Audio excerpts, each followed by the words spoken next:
होने वाली बीमारियां और तेजी से बढ़ेंगी। इसलिए कहा कि जो व्यक्ति स्वयं को, स्वयं के अंदर की रचना को देखता है और उसी रचना के आधार पर इस ब्रह्मांड को देखता है और उस ब्रह्मांड के अंदर उन बीमारियों का, समस्याओं का समाधान है, तो कहीं न कहीं वो हमारी नेचर है, हमारी प्रकृति है।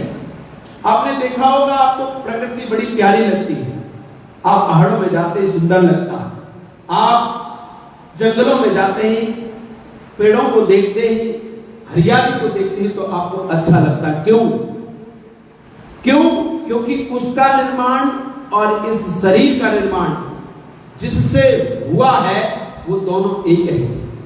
जैसे मां से पुत्र पैदा होता है तो पुत्र का प्रति राग और मां का प्रति राग, दोनों का एक दूसरे के प्रति गहरा होता है। क्यों? क्योंकि एक दूसरे से जुड़े हुए हैं। ये जुड़ने का संबंध हमने ऐसे ही नहीं सीखा। ये जो संबंध है प्रकृति के साथ में, नेचर के साथ में, प्रकृति के साथ में, मिट्टी के साथ में, ये हमारा आज का संबंध नहीं है। 1 अरब 96 करोड़ 8 लाख पुराना है।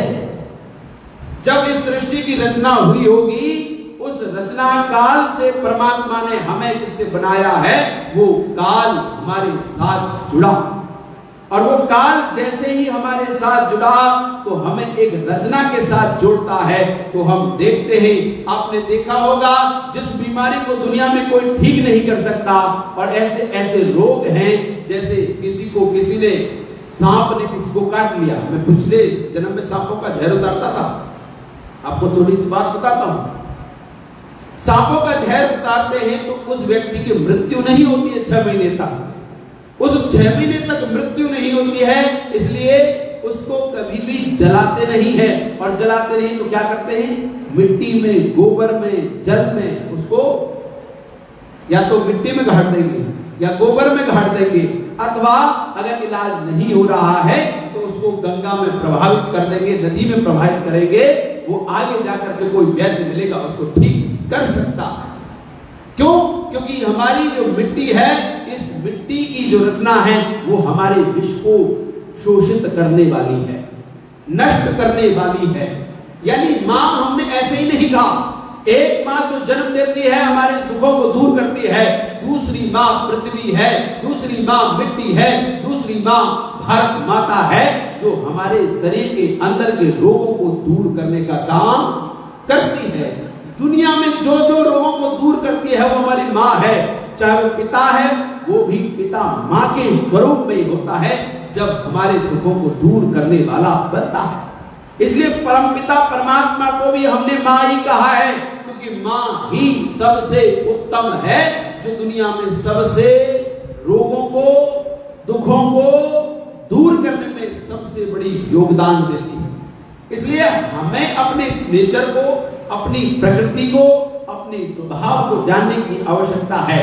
और जब जब हम प्रकृति के साथ जुड़ते हैं, हमारे हृदय को, हमारी आंखों को, हमारे कानों को, हमारी नासिका को एक अलग ही प्रभाव होता है। ये नाक जो बनाई गंधवती पृथ्वी, शास्त्रों में पंक्ति है, ये नाक बनाई थी कि आप उस प्रकृति के द्वारा उस गंध को पहचान करके कि ये मेरे शरीर के लिए अनुकूल है या नहीं है, ये शरीर के साथ में कैसा रिएक्शन, एक्शन करे। इस नाक का किसका गुण है? पृथ्वी का, पृथ्वी तत्व का गुण है। इसलिए अपने आप को कोई व्यक्ति जानता है, जो अपने शरीर को जानता है, वही परमात्मा को जानेगा। और जिस व्यक्ति ने अपने शरीर को नहीं जाना, वो दुनिया में कभी भी परमात्मा को छोड़ दीजिए, अपनी आत्मा को भी नहीं जान पाएगा। क्यों? क्योंकि स्थूल से सूक्ष्म की ओर चलते हैं। तो स्थूल क्या है? ये सारा दिखाई दे रहा है भौतिक जीवन। उसके बाद उससे सूक्ष्म क्या है? ये जो दिख रही आंखें हैं, इंद्रियां हैं। इंद्रियों से सूक्ष्म मन को कहा, और मन से सूक्ष्म बुद्धि, और बुद्धि से सूक्ष्म और जाएंगे तो परमात्मा, और आत्मा के बाद किसी का नंबर आता है तो वो परमात्मा है। इसलिए अगर हमको ईश्वर को जानना है तो प्रकृति को जानना होगा। ईश्वर को जानना है तो इंद्रियों को जानना होगा। ईश्वर को जानना है तो अपनी आत्मा को जानना होगा। ईश्वर को जानना है तो अपने शरीर की प्रकृति को जानना होगा, नेचर को जानना पड़ेगा, अपने स्वभाव को जानना पड़ेगा। और जब हम अपने स्वभाव को, अपने नेचर को, अपनी प्रकृति को जानते हैं, हम उतने ही परमात्मा के नजदीक हो पाते हैं।